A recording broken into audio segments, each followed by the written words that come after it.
Luc 1, verset 26.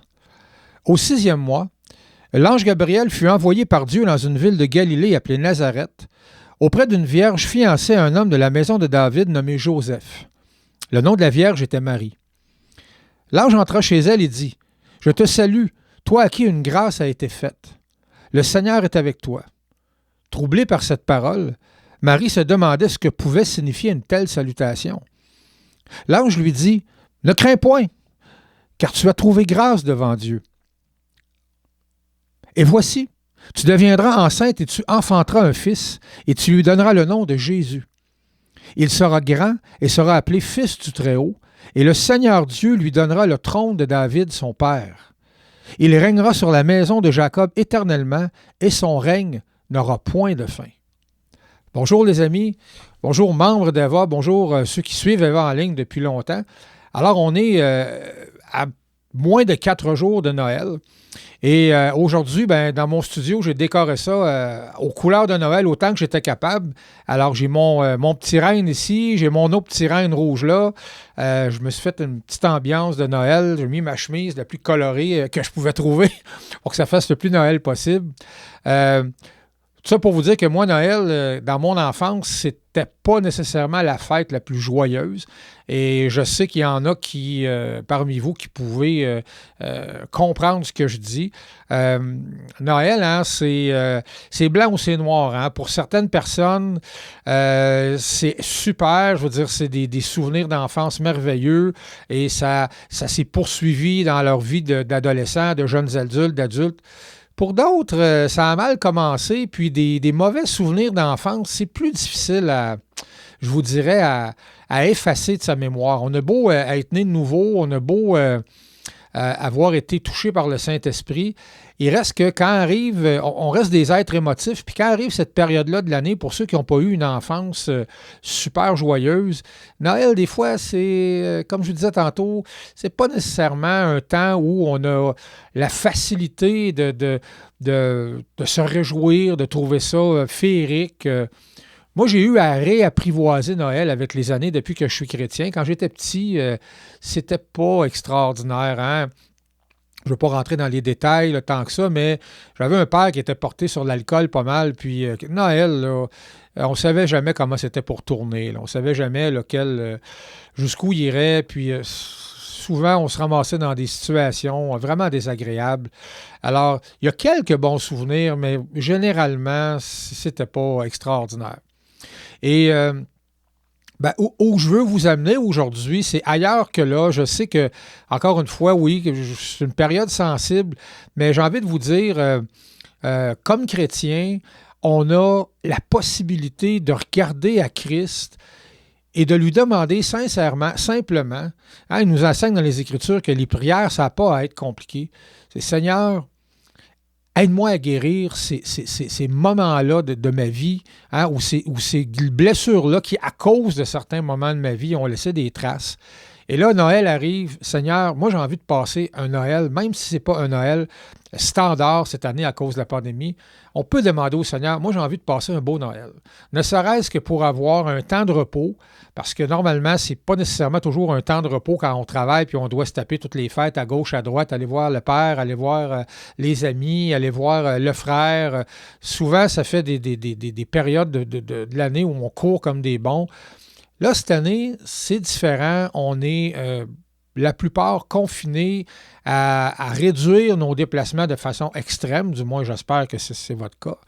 Et moi, j'ai envie de demander au Seigneur cette année, Seigneur, moi, j'ai envie de vivre un Noël paisible avec les gens très proches de moi, mais j'ai envie d'avoir un beau Noël. J'ai pas envie de me ressasser des vieux souvenirs. J'ai pas envie de repenser à des choses désagréables. J'ai envie de regarder en avant et je demande à Dieu, et je vous encourage, vous aussi, si vous avez des blessures d'enfance à cause de ça, à tout simplement regarder à Jésus-Christ de façon tout à fait simple, tout à fait candide. Seigneur, donne-moi un beau Noël cette année. Fais que je puisse être avec toi, être avec ceux que j'aime, sans me retourner, brasser des souvenirs noirs ou quoi que ce soit. Et moi, je pense que le Seigneur peut nous donner ça facilement. je pense que quand aussi on prend la décision avec la volonté que Dieu nous a donnée de dire « Hey, attends une minute, moi j'en ai assez de voir le côté noir des choses, puis là je regarde le côté lumineux des choses cette année », bien, je pense que le Seigneur peut honorer ça puis nous faire traverser dans une autre étape.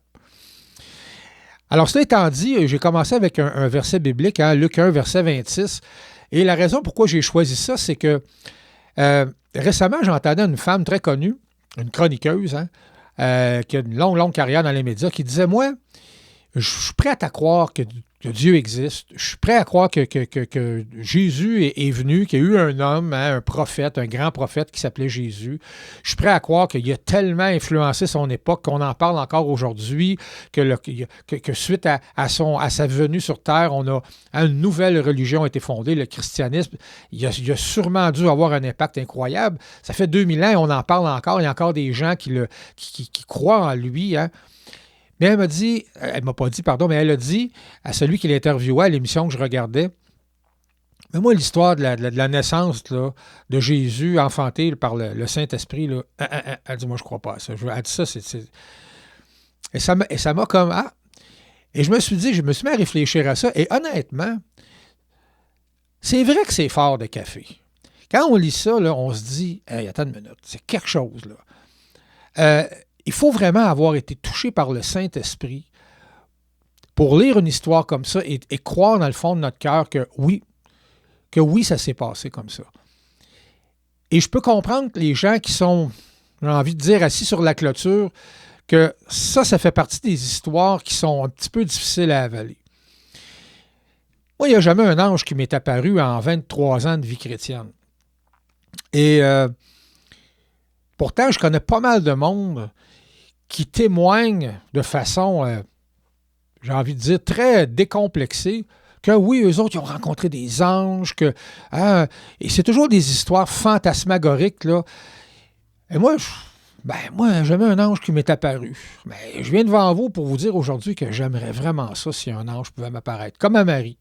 J'aimerais ça si un ange pouvait m'apparaître pour me dire « Hey Michel, regarde, Dieu est avec toi, crains pas, ton destin est scellé, détends-toi, tu es un enfant de Dieu. » Évidemment, là, je ne m'attends pas à ce qu'on m'annonce que je sois un grand prophète qui va changer l'humanité. Marie, là, ce qu'elle a eu comme révélation, c'était quelque chose quand même, là. Mais c'est ça qu'on va célébrer, nous comme chrétiens, dans les jours qui vont suivre. Et en relisant cette histoire-là, ça me faisait penser, c'est drôle, ça me faisait penser que rencontrer un ange rentre chez vous. Et c'est décrit, regardez, je vais vous le relire, c'est décrit très simplement, comme si ça allait de soi, comme si c'était une espèce d'événement qui arrive un peu naturellement à tout le monde. Alors, l'ange entra chez elle. Simplement comme ça, l'ange, toc, toc, toc, l'ange entra chez elle. Il dit, « Je te salue, toi à qui une grâce a été faite, le Seigneur est avec toi. » Pas sûr, moi, que si un ange entrait pour me parler, je me demande si je ne deviendrais pas blanc comme un drap, puis je ne prendrais pas l'épouvante, ou si je ne me jetterais pas à terre en train de pleurer en petite boule de crainte. Rencontrer un ange, ça doit être assez spécial comme expérience. Tout ça pour dire que, oui, j'aimerais rencontrer un ange. Il y a plein de gens dans le milieu chrétien qui aimeraient vivre des expériences surnaturelles comme ça. Et j'ai envie de vous dire que pour rencontrer Dieu ou pour rencontrer le Saint-Esprit que Dieu nous a laissé, on n'a pas besoin de rencontrer un ange. Heureusement, on n'a pas besoin de rencontrer un ange. Ce qu'on a besoin à 4 jours de Noël, ce qu'on a besoin à l'année longue, c'est d'un cœur qui cherche Dieu. Et si vous avez un cœur qui cherche Dieu, et si je suis capable d'entretenir un cœur qui cherche Dieu, je n'aurai pas besoin de rencontrer un ange pour me convaincre que Dieu est avec moi. Je n'aurai pas besoin de rencontrer un ange pour me convaincre que ce qui est écrit dans ce livre-là, Dieu l'a voulu dans sa volonté souveraine et c'est arrivé comme c'est écrit. Et si ça n'arrive plus aujourd'hui, il y a une raison aussi à ça. Ça fait aussi partie du plan de Dieu. Mais je n'ai pas besoin qu'un ange m'apparaisse quand j'ai une connexion sincère qui est entretenue aussi souvent que possible avec le Saint-Esprit pour me convaincre que je suis sauvé, que Christ fait habiter son esprit en moi, puis que je m'en vais par en avant dans la volonté souveraine de Dieu. Alors, c'est juste ça que je voulais vous dire dans mon court message. les anges, on ne les voit pas. La Bible nous dit qu'ils existent. Et probablement que c'est tout à fait vrai quand c'est écrit que quand il y a un pécheur qui se repent, les anges dans le ciel se réjouissent parce qu'ils voient des choses déjà que nous, on ne voit pas. Ils ont accès à quelque chose que nous, on rêve d'accéder après notre mort. Mais je suis convaincu que c'est majestueux, magnifique. Et dans 4 jours, on va célébrer celui qui a rendu ça possible. On va célébrer celui qui a rendu ça possible par des souffrances inimaginables, mais qui s'est identifié à nous, exactement à nous, dans une expérience humaine intégrale. Jésus est venu comme un être humain, exactement comme nous, souffrir des choses exactement comme nous. Hein? Dans un corps humain, quand on te frappe, quand on te rentre des clous longs comme ça dans les poignets,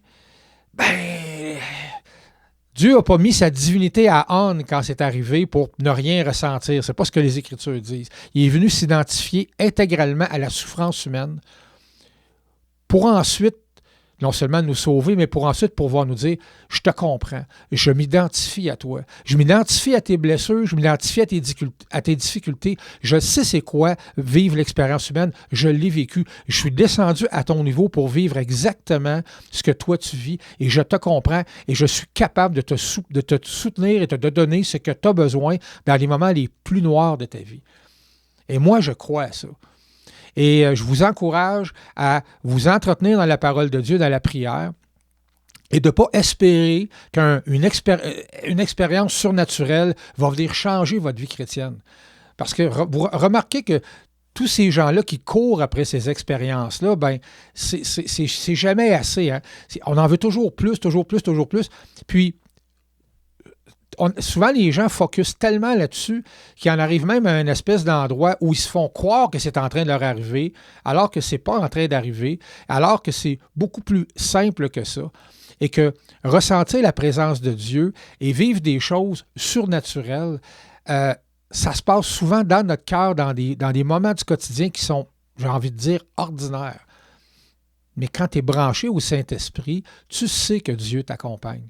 Quelquefois, c'est juste une pensée qui te vient, tu sais que ça te vient de Dieu. Quelquefois, c'est juste qu'il y a un événement qui s'en va dans une direction dangereuse et tout d'un coup, en prière, l'événement change de place. Tu sais que Dieu a répondu à tes prières. Et ça, c'est surnaturel. Et c'est suffisamment surnaturel pour moi, en tout cas. Alors, je vous encourage, encore une fois, à l'approche de Noël, à continuer de regarder à Christ. Sa présence peut faire des miracles dans votre vie, mais dans des choses ultra simples. Et vous, comme moi, n'avons pas besoin qu'un ange nous apparaisse. Tant mieux si un ange est apparu à Marie. Je ne suis pas en train de dire que Marie n'avait pas suffisamment de foi, il fallait qu'un ange... Non, on parle d'un autre contexte. Mais je me suis servi de cet exemple-là pour vous dire qu'on peut avancer dans notre quotidien qui nous semble si monotone quelquefois puis si plate, et quand même rencontrer Christ là-dedans, rencontrer le Saint-Esprit là-dedans et avancer et voir des choses extraordinaires arriver. Et n'oubliez pas que ce qui est extraordinaire pour nous, ce n'est pas nécessairement extraordinaire pour les gens qui ne sont pas convertis. Évidemment, on souhaiterait que tout le monde reconnaisse qui est Jésus-Christ, que tout le monde reçoive le Saint-Esprit. Ça n'arrivera pas. Mais on peut continuer, en tout cas, de faire tout ce qui est à notre pouvoir pour le faire connaître. Et on peut surtout continuer, nous, à nous entretenir en attendant et faire en sorte qu'on regarde en avant avec l'Esprit qui nous habite. On ne prendra pas le temps de Noël pour se retourner dans nos vieux souvenirs plates, noirs d'enfance qui nous blessent et de dire non, moi cette année, là, je regarde en avant, je regarde à Christ, c'est ce que je vous souhaite, c'est ce que je me souhaite et cette année, moi en tout cas, je vais en profiter aussi pour me reposer. Moi qui est tout le temps là, actif, la pédale au fond, j'ai toujours des choses à faire. Je vais essayer, je prends l'engagement cette année d'essayer avec mon épouse de juste relaxer, de prendre mon gaz égal, puis de profiter de la présence de Dieu dans ma vie. Alors, les amis, je vous souhaite encore une fois un beau temps jusqu'à cette journée de Noël qui s'en vient, le 25. Merci de m'avoir écouté. On se revoit très bientôt. Cette nuit,